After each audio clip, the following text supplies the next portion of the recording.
What's up? I'm back. Yeah, I checked it out. My monetization isn't messed up. I don't think it's anything that they were trying to do on purpose.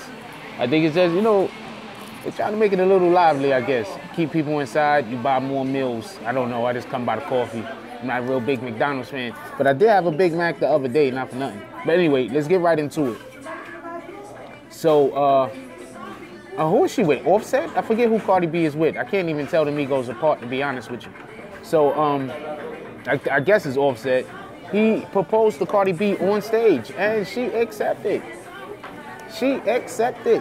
So, I think all of this shit is staged. I'm gonna keep it a buck with you. All of this stuff is staged. Everything y'all see in the music industry, like the majority of this stuff is staged. You understand what I'm saying?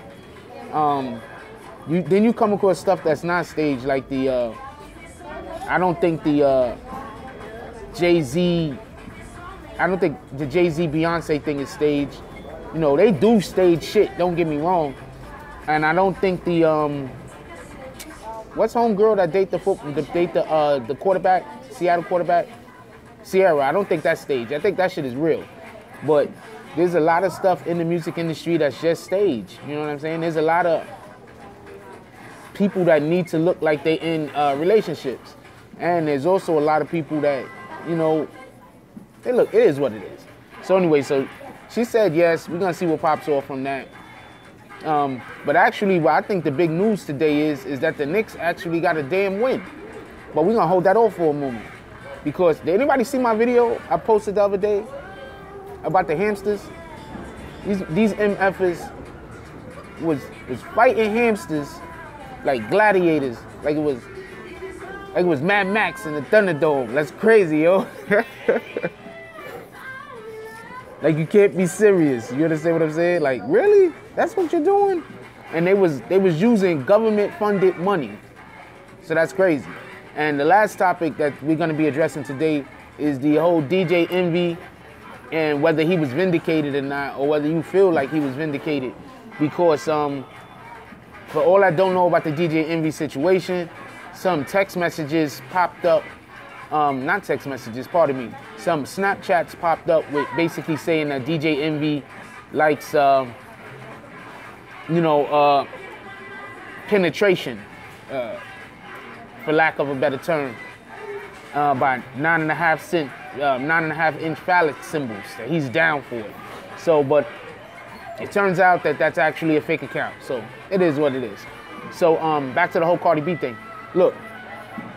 I did a morning coffee the other day, and in that particular morning coffee, I basically expressed that Nicki Minaj and Cardi B had did that Migos song, and how important it was actually for Nicki Minaj's career. Now, I didn't hear that song yet. From what I hear, her verse is fire, but Nicki Minaj doesn't necessarily make the type of, like, she made a couple of songs that was dope, not for nothing, but like that pop shit that she do, it don't really mess with me. But if her fan base is getting behind it, then that's a good look for her. Because at the end of the day, what Nicki Minaj needs to try to do is prevent her fan base from going on with a Cardi B. Because that's what's happening. They're grooming Cardi B to take Nicki Minaj's spot. That's how the music industry works. For everybody that doesn't know, that's how the music industry, that's how entertainment works. I'm gonna give you a real quick example of them trying to groom an individual to take somebody else's spot and it not working. Y'all remember, what's that kid name? He's the Canadian actor. He got the weird name. He been going crazy the last couple of years. Shia LaBeouf, or whatever the hell his name is. Anyway, so they have been grooming him to be a leading actor. So whose spot was he gonna take? Then they come out with Kingdom of the Crystal Skull, because they want him to take over the mantle for Harrison Ford. Not just in the movie. Look at what type of roles he was getting. He was getting action star roles at a very, very young age. So basically, they was trying to give him the Harrison Ford spot. You understand what I'm saying? It didn't work out because I guess he didn't want it. The nigga bugged out. You understand what I'm saying? He started acting crazy. He started doing things that they didn't want him to do. One of the things he started doing was, for all who didn't read the book The Secret, in the book The Secret, it tells you how to manipulate your atmosphere. That's basically what it does. It tells you how to manipulate your atmosphere. And once you learn the book about the secret, and you learn the actual secret, and you learn how to use the secret, you'll realize why listening to a lot of this music out here that we listen to is counterproductive, because it inhibits us from manipulating our atmosphere. You understand what I'm saying? And it makes us easy to be manipulated by people who knows how to manipulate the atmosphere. When I say the atmosphere, I mean the people around us and the situations and the things like that that we could get involved in. And so, remember the thing that Shia LaBeouf had when he was like, what he was talking crazy? Well, he was talking what people were considered to be crazy, and he was like, do it. You can do it. Believe in yourself. And he was doing all that. That has a lot to do with the secret. You understand what I'm saying? It's a shame. And this is also a book that was touted by Oprah Winfrey, by the way, and a lot of other successful actors and things like that. They was really pushing this book a couple of years back. They was really pushing this book. It's like the next level of the 48 Rules of Power, Laws of Power, whatever that book was. 40. I didn't read it. I don't know it. But well, I didn't read the entirety of it. I read a little here and a little there. But the point is like that's the next evolution of what that book is. It tells you how to manipulate your atmosphere, the people around you, things like that. So they were trying to get Shia LaBeouf to take the Harrison Ford spot, because that's what they do. One guy takes another guy's spot, but it didn't work out. And so now when they rebooting that movie again, the Indiana Jones movie again, they're gonna have somebody other than Shia LaBeouf playing in it as the lead. But basically they're trying to get Cardi B, I said all that to say, basically they're trying to get Cardi B to take Nicki Minaj's spot. Nicki Minaj knows this. You know, you gotta understand, like, the other day I put up about how Nicki Minaj was, you know, fearful of other females coming up in the game. And the reason why she was fearful of other females coming up in the game, because she understands how the game works. It has nothing to do with talent. Everybody thinks it has something to do with talent. Talent is not how the game works. Most of the top artists don't even write their stuff. None of the top artists, with the exception of like a couple of people, have anything to do with the production of the actual music. You understand? Then when you get people like Kanye West, we already know he has a team of people who help him write his verses. When you get people like Drake, we already know he has a team of people who helps him write his verses. You understand what I'm saying? Drake got exposed. You bet believe that Kanye West also, because then how can you say that this is a lot of stuff that I gotta go slow, because I understand that a lot of y'all think that the game is what the game says it is, and the game ain't what the game says it is. But basically, the majority of these hip hop artists out here don't write their own stuff. It's outsourced. They get 6, 7, 8 people, and they all work on everything together, and they collab on the music. That's what's really happening. It's not one guy hearing the beat like it used to be, sitting down in a booth and blazing fire. You know what I'm saying? That's why I got much respect for people like Method Man, people like Redman. You know, I got respect for those guys because they're still nice to this day. People like Black Thought, they're still nice to this day. And they don't outsource, they write rhymes, they write all their own stuff. That's why their music sounds different. That's why it sounds cohesive. A lot of these artists that come out now, the reason why their music is so jumbled is because it's not cohesive. You understand what I'm saying? You got so many different people writing one verse that it can't really stay on topic. You understand what I'm saying? Like, a lot of people don't know that. If you listen to a lot of people who are, you know, wanted to be in the hip hop game who's not in the hip hop game, they'll even express to you that they was approached to help people write verses. You understand what I'm saying? Like, it is what it is. You know what I'm saying? Depending on how much money they getting thrown at, and depending on if that's something they want to do, is depending on whether they're going to do it or not. But you have a lot of artists out there that, I'm going to keep it a buck with you, they're having money thrown at them. And they're writing for other people. Party Next Door, he wrote a ton of songs for other people. Not just singing songs, rap songs for other people. You got Pusha T, he was writing for people for a while. I don't know, he might have his own team now. But Pusha T was writing for people for a while. Like, depending on how knowledgeable you are about, I'm not saying about hip hop, but I'm saying about the skill of poetry, you could tell when there's been a collaboration. You know what I'm saying? Like you could tell when it's like 2, 3, 4 voices in one verse. You could tell. You know what I'm saying? It's not really that difficult to tell. Pardon me. It's really not that difficult to tell, you know, if you know what to look for. But Lil Wayne, remember dude that was on the what's that, when he had that big track, I want to say his breakout album. Lil Wayne's always, you know, been a dope rapper. I'm not trying to take nothing away from him. He paved the way for Louisiana rappers, or New Orleans. I don't even know where the dude's from. I'm not even going front. But he paved the way for the rappers in his area, and he's always been a dope rapper, and I've always thought he was nice. Because he's an excellent performer. You understand what I'm saying? Because that's what it's about now. You know, some people, they got bars, but they're not good performers. You understand what I'm saying? It's about performances. So when you have guys that are good performers, then they're gonna get you a team to help you write. You understand what I'm saying? Cardi B, she's a good performer, so they're gonna get her a team to make sure that she got those bars to go behind her performances. Nicki Minaj, she has a type of style about her. You understand what I'm saying? I don't like using the word swag, but she has a type of stage presence.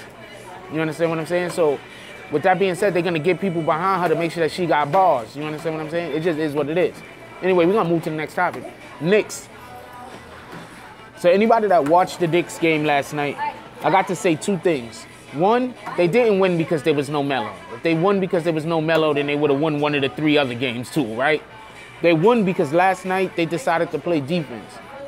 The Knicks don't play defense. I can't stress that enough. Playing defense isn't just acting like you're standing in front of your man.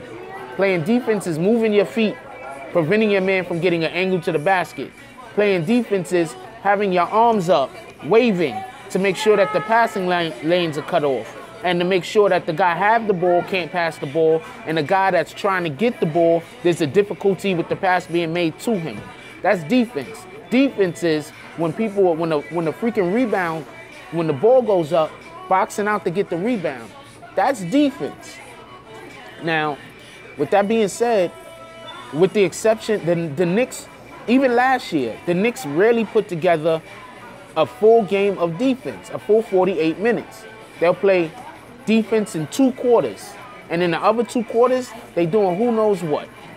Last night, they played cohesive defense for the entirety of the game. It was very impressive. But they still need another star. All the Knicks fans out there that keep saying, oh, we got to wait for the youth. We got to wait for the youth. That's great. Let's have young players that we're going to grow. But let's not keep players because they're young. Let's keep players because they're young and talented, because they have potential. I know everybody likes Ron Baker, but Ron Baker is not better than Frank Nitti. Ron Baker is not better than freaking Jack, what the fuck is that guy's name? Not Jared Jack. Anyway, Jack played his ass off last night, all right? I'm drawing a blank, because homegirl in the back just screaming, and his music is loud as hell. But Jack played his ass off last night. He started, I think he should start. He played cohesive, he ran the offense cohesively. It wasn't everywhere. It was, we're doing this, and then that's the thing that we did. It was really good offense. They had this one play where they passed the ball like 6 times to the man cutting down the lane, and the shit looked dope. Also, I have a video up with some of the highlights from last night's game. Once again, that video is not monetized because I cannot monetize it because I'm using other people's material. But I put the video up anyway because, you know, Knicks fans. So, you know, as long as, you know, I'm going to try to, you know, do that, you know, have that I know can't be monetized. And just so, people can see some of the highlights or some of the things that I thought were good plays. You know what I'm saying? Even though I know I'm not going to make no money off it. It is what it is. You know what I'm saying? I am a Knicks fan. Another thing is, I saw actual coaching last night. There was a time in the first quarter where Enes Kanter allowed for his man to grab the rebound and get a quick, easy putback. He didn't box out. As soon as that happened, he was pulled from the game. That's impressive. You know what? I'm gonna buy some cinnamon rolls in the can today. I'm making some cinnamon rolls. Straight right here, cutie. I'm gonna make some cinnamon rolls today.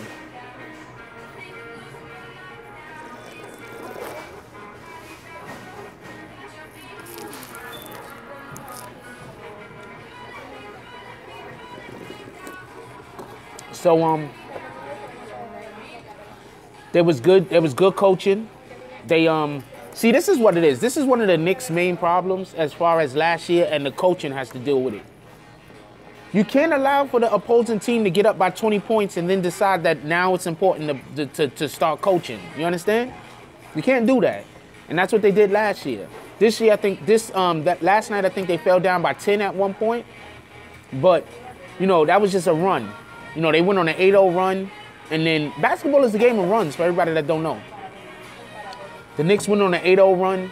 Then Brooklyn went on a 10-0 run. And then the Knicks got to like 14 points and Brooklyn got to 24 points. And then after that, the Knicks took control of the game. It was a good game. It was actually an entertaining game, exciting game. KP showed a lot of promise.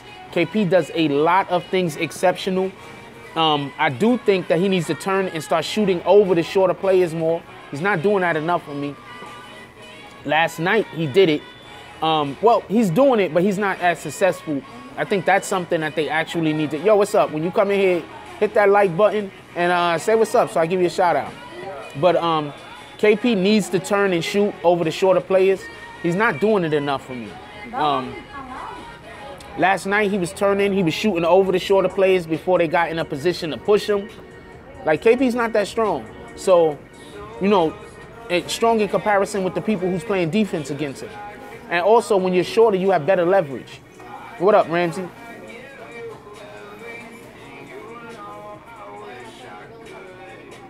Michael Venom page. I'm so lost right now. You sent me to a page? Did you put it in my email?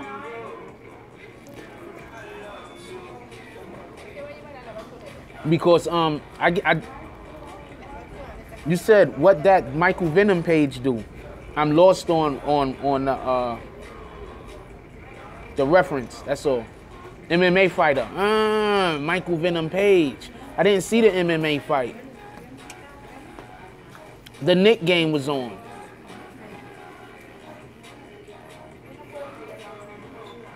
But I'll look into it, and we could discuss that. Today's Saturday. I'm going to start trying to do a midday stream on Saturdays. I need to live stream more. So I'm going to definitely be trying to live stream more. I don't do it enough. So as soon as I leave here and I do what I need to do, I'm going to look into that Michael Venom page fight. And then when I next live stream, then we can hit it up, come back in here, and we can talk about it. You know what I'm saying? I might do a video on it. You know what I'm saying? Come back in here, we can talk about it.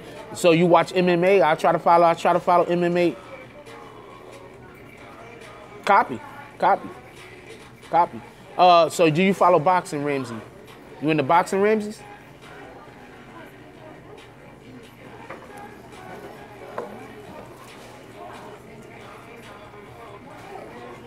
Because I want to ask you about the 147, and what do you think about Jamal Crawford moving up to the Jamal Crawford? What do you think about Crawford moving up to 147?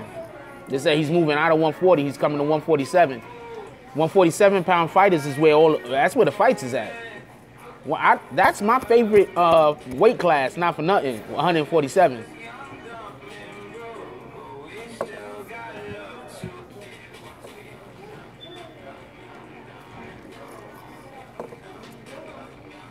That's where the fight's at. That's why I think this dude wanted to try so hard to stay at 147 himself. Oh, all right. So I look into it. I look in. Do me a favor. Anything, Mike. Anything. I mean, Ramses. Anything that you would like for me to follow. I have a email. Email it to me. Email is in the description of almost every video that I have.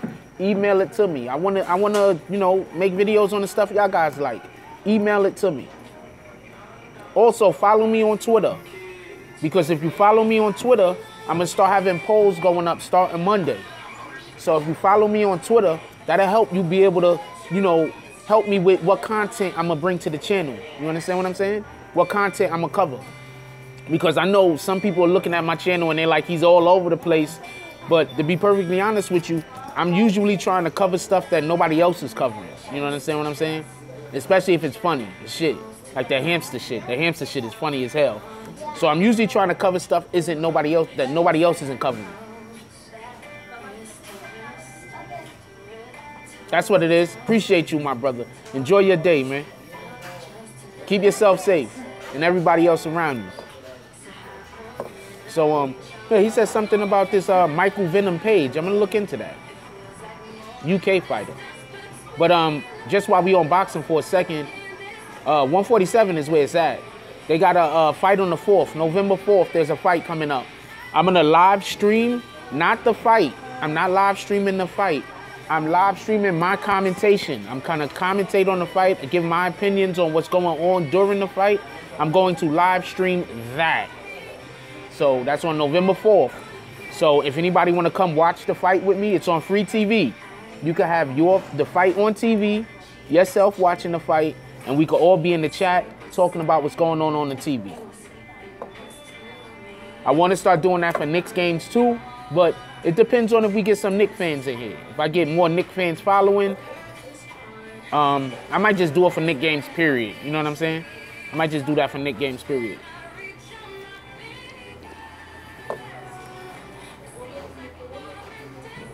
But, yes, I know this is my day off, but I have a ton of stuff to do. So, guys, I'm going to have to holler at y'all later. Leave the comments down in the comment section. And like I said, my email is in almost every video. My Twitter is on almost every single video. You can DM me. It's okay. Follow me on Twitter. DM me. It's perfectly fine. I have no problem with people DMing me. Believe me, I get tons of DMs. I love you guys. Keep each other safe. That's all I got on this one. I'm out. I can't hit finish.